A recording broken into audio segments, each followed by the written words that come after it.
Hey, what's up guys, Damian here with another Warriors Abyss video. This time we are playing with Jian on traversal level 6 in order to beat Ruinous Guma.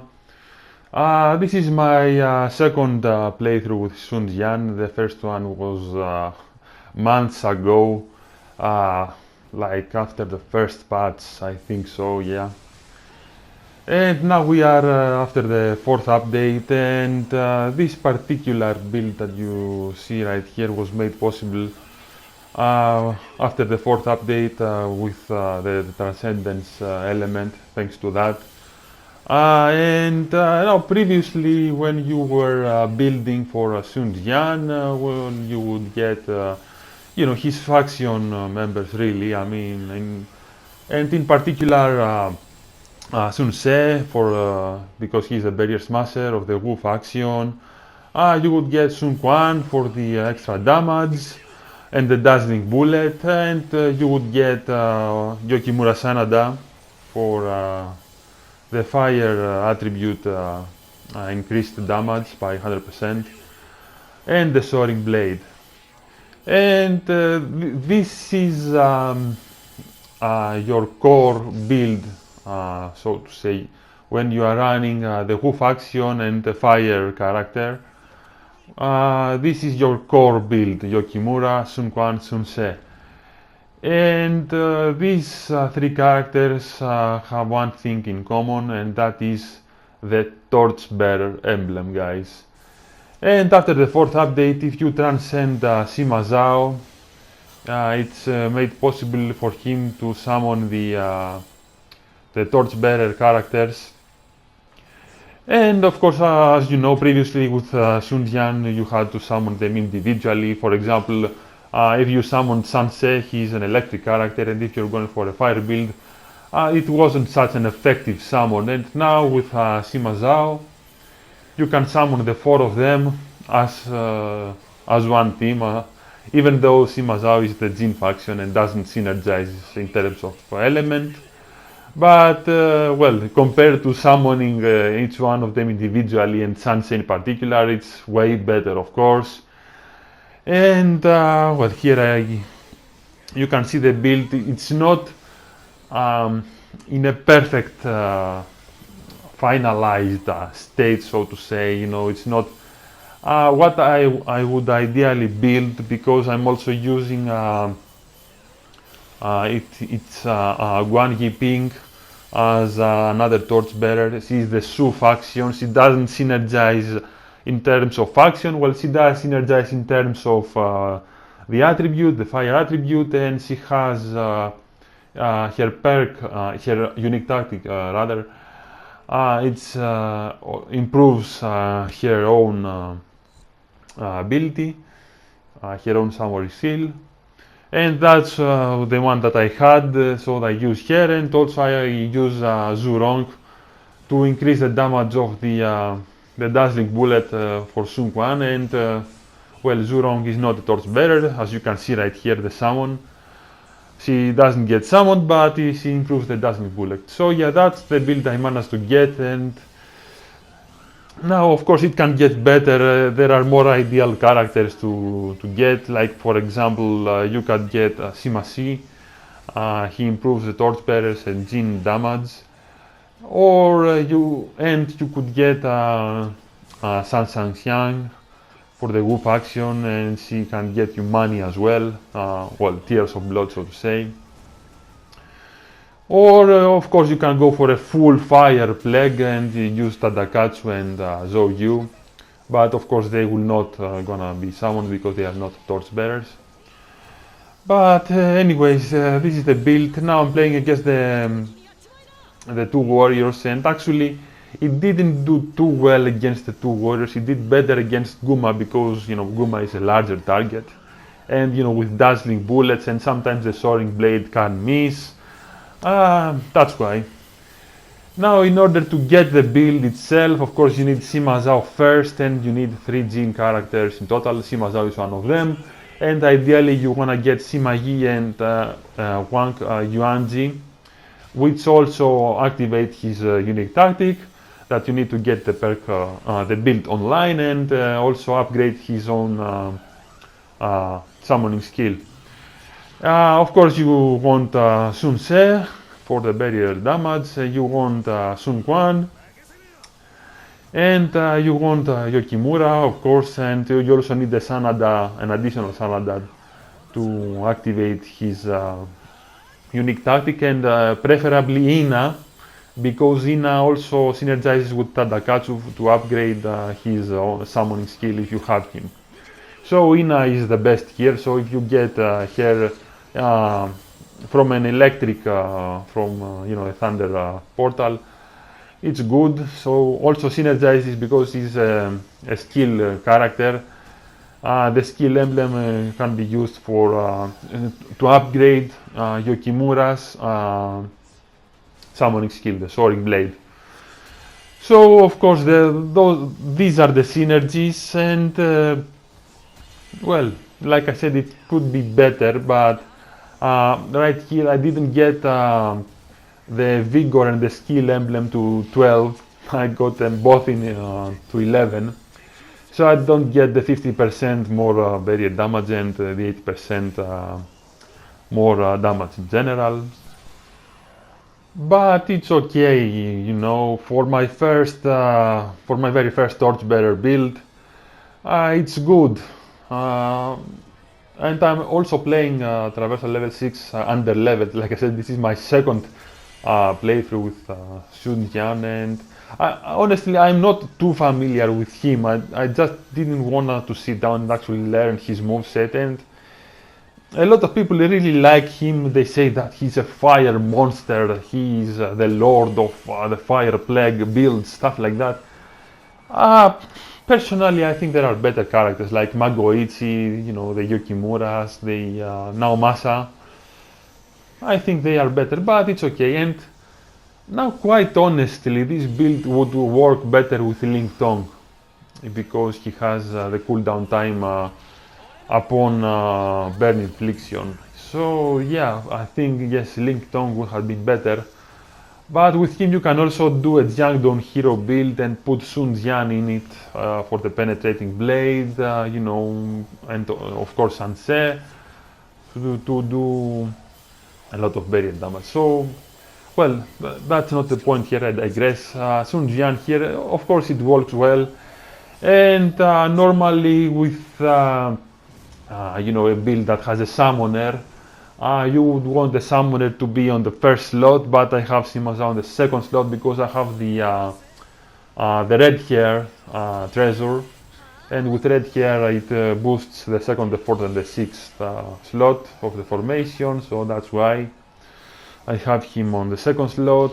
And yeah, you can see right here, well, it does okay. I mean, well, you can try out the build if you want. Now for I didn't keep the build at the end of the day because honestly I have better ones. And now for the Depths of Torment, if you are wondering, I think it would, if you are careful, I think it would reach level 50 in Depths of Torment. If you get good RNG, if you are careful, of course. If you well, it is a matter of skill also. And now Sun Jian doesn't have cooldowns, so you will need to time it appropriately, and also a good treasure, the Majukazio or the red hair, is necessary for him in particular. So yeah, you can see here the second warrior, the veteran warrior that I got summoned here, got the final blow on him. And well, that's it for the warriors.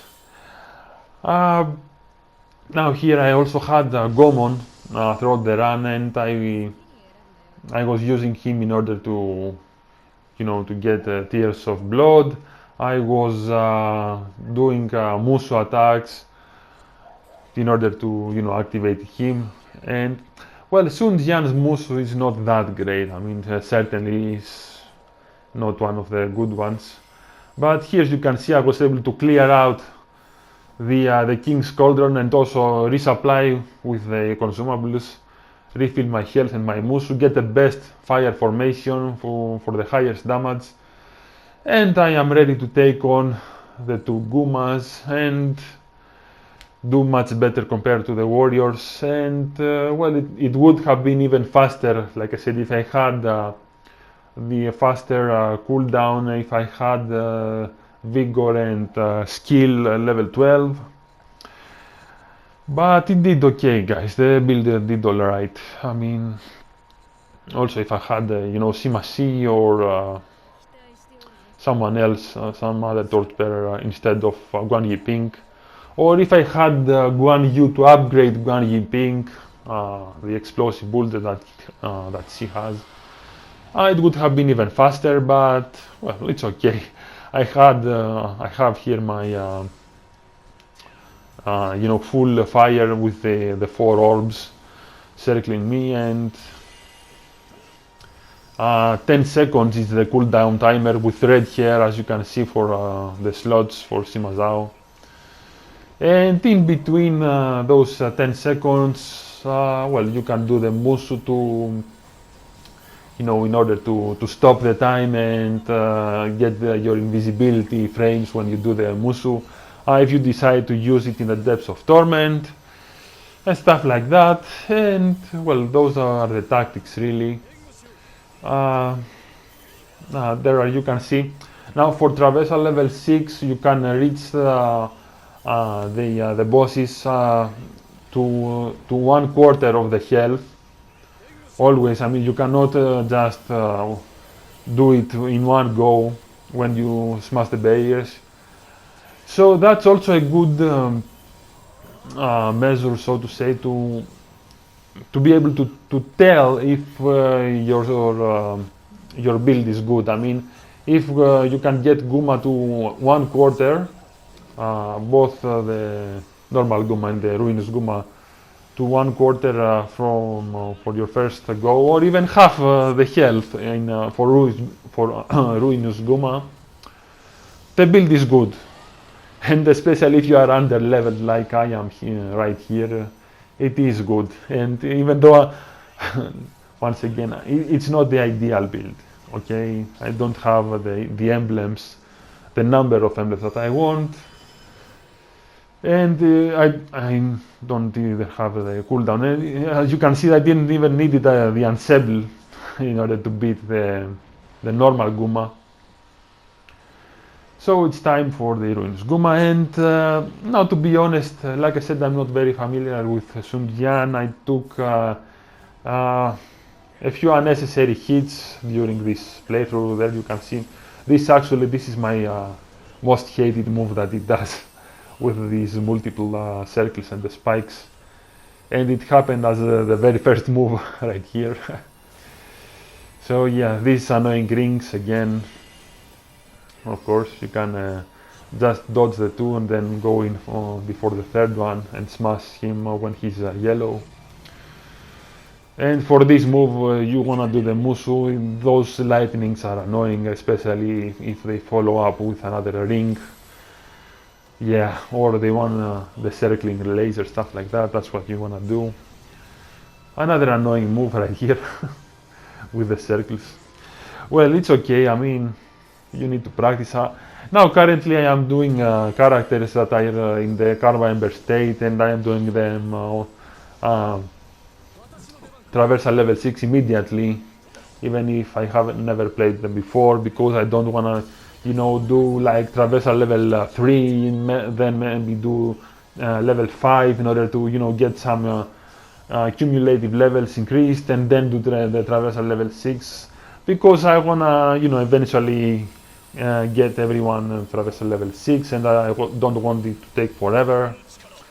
So there you can see I got this under the under half of his health, almost 1/4, almost. So it is a good build, so you can use it. Not bad for my first Torchbearer build. There are a lot of different builds, actually, a lot of summoning builds that you can do if you transcend characters now after the 4th update. Very good update, guys. Certainly it can bring a lot of new people to the game. There are a lot of things to do if you are a new player, a lot of things to collect, new weapons, transcendencies to do, things to test, summoning builds, you know, plague builds, damage builds, you know, full damage builds with soaring blades, cleaving blades, tornado, cyclone, stuff like that. Dazzling bullets, of course. Dazzling bullets, especially if you're playing a fire builds. I mean, they have the best dazzling bullet builds because they have Zurong. So yeah, guys, this is it for this run. Here, well, you see the final summon, and that's it for Ruinous Guma for Traversal level 6. Now you will see the builds. I haven't, well, an overview of this particular build. Took over an hour because, well, like I said, under level, Traversal level 6. Wasn't my ideal build. It was my first Torchbearer build. I think we did okay, above average. It could have been better. You see the build right here. Well, can be utilized in Depths of Torment, in my opinion. Some of the characters, well, and the best formation, likely. And I also have the healing formation. Those are the treasures you can see. So yeah, I did not keep it because, well, I have a lot of better builds. There you can see a few of them. But anyways, that's the video, guys. I hope you enjoyed. I hope you had fun. I hope you learned something. Try out the build. So yeah, thanks for watching this video and have a good one. Take care, guys. Bye.